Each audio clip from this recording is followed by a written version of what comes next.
पुणे का एक हॉस्पिटल जिसके बाहर पुलिस फोर्स तैनात थी, उस हॉस्पिटल का कमरा नंबर 121, जिसमें हर 5 सेकंड हर 10 सेकंड में एक डॉक्टर की आवाज़ आई थी। वो डॉक्टर एक महिला थी। उस कमरे के बाहर जिस पुलिस की तैनाती थी वो भी एक महिला थी। उस वार्ड में जितने भी लोग जा रहे थे वो सब महिला थे। उस वार्ड में पुरुषों की एंट्री बंद थी। ऐसा क्या कारण था कि पुरुषों की एंट्री उस वार्ड के अंदर बंद थी?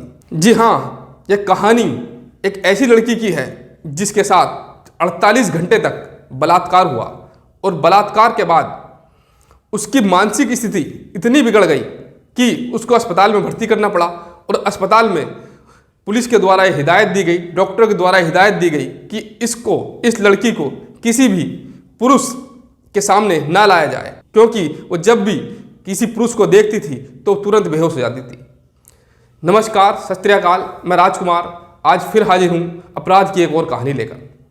आज की कहानी पुणे की है। एक लड़की एक दोस्त से मिलने के लिए अपने माँ बाप का घर छोड़कर 31 अगस्त की रात करीब 10 बजे पुणे रेलवे स्टेशन के लिए निकली थी। स्टेशन से कुछ ही दूरी पर ये अपने माता पिता के साथ रहती थी।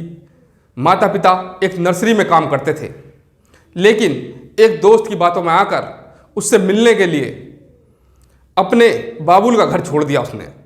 उसने सोचा भी नहीं होगा कि बिना बताए घर से निकलना उसकी ज़िंदगी की सबसे बड़ी भूल होगी।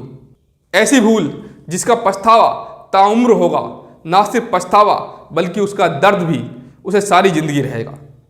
लेकिन जिस दोस्त के लिए उसने ये सब किया, आखिर में वही उससे मिलने स्टेशन भी नहीं पहुंचा था। मुश्किल की घड़ी में 14 साल की लड़की ने अनजान ऑटो वाले पर भरोसा कर लिया। उसका ये भरोसा करना उसकी ज़िंदगी की सबसे बड़ी भूल साबित हुई। ना सिर्फ भूल बल्कि ज़िंदगी नरक से भी बदतर बन गई। शायद उस वक्त किशोरी ने सोचा भी नहीं होगा कि वो किसी इंसान नहीं बल्कि हैवान से मदद मांग रही है। उस ऑटो वाले दरिंदे ने लड़की की मजबूरी का फ़ायदा उठाकर पहले खुद रेप किया, फिर उस लड़की को अपने जैसे ही कई दरिंदों के हवाले कर दिया।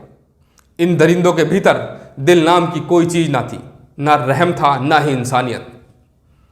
अगर कुछ था तो वो थी हैवानियत। इनकी भूख ऐसी थी कि जो सिर्फ जानवरों की तरह जिस्म को नोचना जानती थी।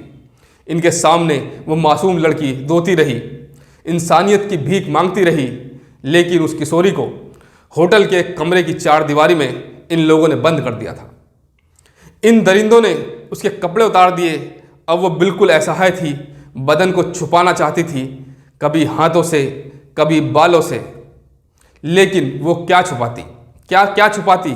उससे पहले ही वो दरिंदे इस पर टूट पड़ते, खुद को कितनों से बचाती, क्योंकि वो 1 या 2 नहीं बल्कि 12-14 की संख्या में उन दरिंदों की पूरी फौज थी। ऐसी फौज एक असहाय बेबस लड़की की आबरू लूटने के लिए बेकाबू थी। वो रोती रही, फिर थक कर बेहोश हो गई, लेकिन ये वैसी नहीं थकते। एक के बाद एक उस पर टूट पड़ते।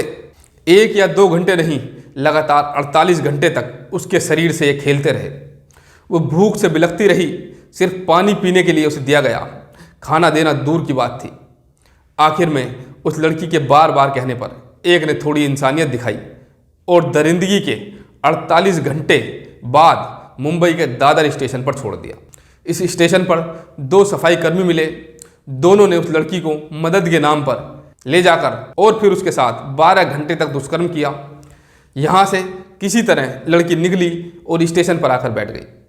पूरी तरह सहमी हुई थी लड़की। अब कोई पुरुष भी यदि उसे देखता तो उसे डर लग रहा था। लोकल ट्रेन में न जाने कितने लोगों की उस पर नज़र गई, लेकिन किसी ने उसकी लाचारी को महसूस नहीं किया। किसी ने खाने के लिए नहीं पूछा।